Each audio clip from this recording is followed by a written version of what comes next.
studios in the UK producing animation. Over half of them are outside London, and over half of them are small businesses. As a freelance producer, how do I get the money they need to produce original kids' TV? As you can see from the very catchy title of this report, I've chosen to focus on a specific area of study to answer that question. This presentation will outline these 5 key areas. A full master's dissertation report will be published on the Animation UK website later on this week. Just this morning and last night had some requests to update it with new data, which is great, so we'll be trying to do that in the meantime. We all know about Britain's strong history in children's television. However, since 2007, there's been a crisis in children's TV funding for independent British content. This problem appears magnified within the indie animation industry due to a number of unique factors, most of them surrounding policies and finance. At policy level, animation appears almost invisible, and from a finance perspective, the industry is deeply misunderstood. So, could the solution be that these policies need to adapt to benefit the British animation industry, and if so, how? To answer that question, I've made this very boring slide.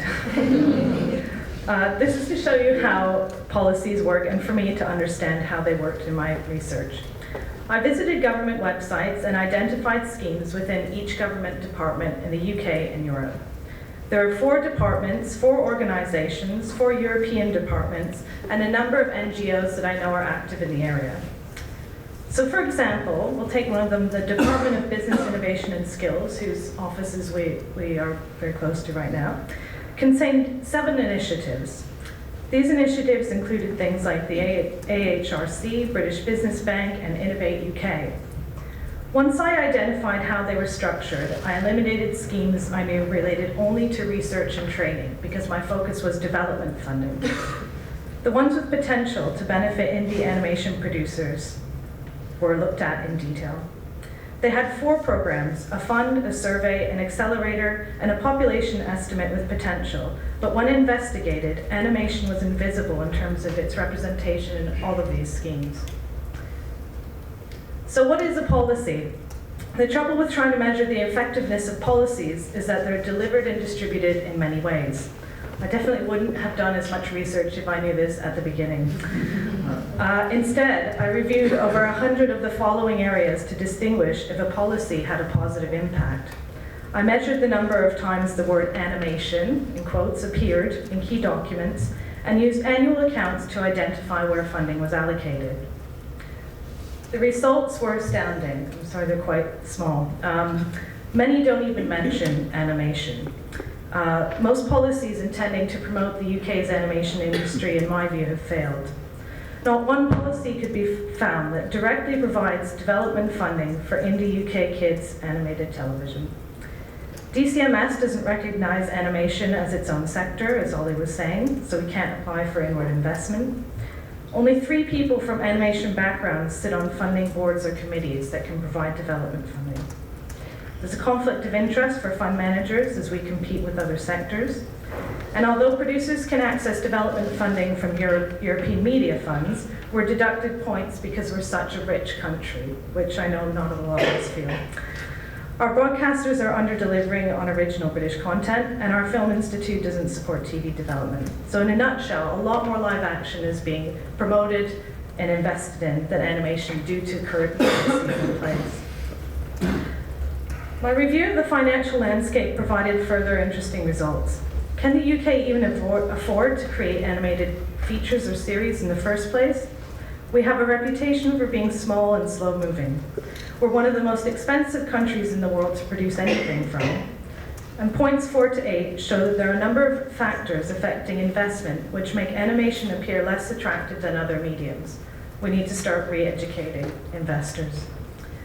So the bigger picture is a view that our industry's producers need better support and representation.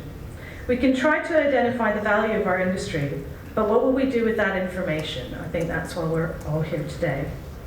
Alex Brummer sheds light on the export value of independent British businesses in his article, Sell Off Britain.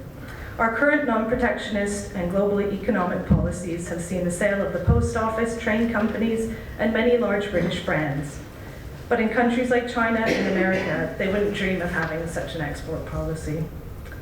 Last year, PACT and Ragdoll recommended higher PSB tier status for children's content. This could have a really positive effect. And the European Focus on Animation report concluded that Britain's the biggest exporter of original animated content in Europe.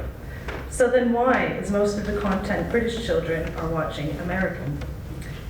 One reason could be that as an industry, we're disparate, as Ollie said, spread across a vast space and operating in silos. We're trying to keep our heads above water and make money from commercial work while slowly raising funds for pet projects. So finally, the report has come up with some recommendations. Now, there are quite a few, and you can read them all later, but these are the ones I feel very strongly about promoting as a next step. There are so many opportunities that we can pursue to improve the situation. A development fund specifically for original British animated kids TV series should exist, as it does in France, Singapore, Canada, South Korea, and Ireland. Long-term investment should be supported by UK banks. Any fund responsible for distributing finance to animation projects should consult at least one representative from the animation background. A public platform for European animation could be created. And first-time indie animation producers, like myself, I'm being very selfish here, should have access to specialist funding, support, and training. And lastly, animation should be recognized as its own sector. This shows there's great potential for immediate growth with the right support, although an urgent review of policies is required. But we have to work together to change the lack of interest in our industry and help organize it better. So this is when I look to Animation UK for advice. Over to you again, Ollie. Thank you very much.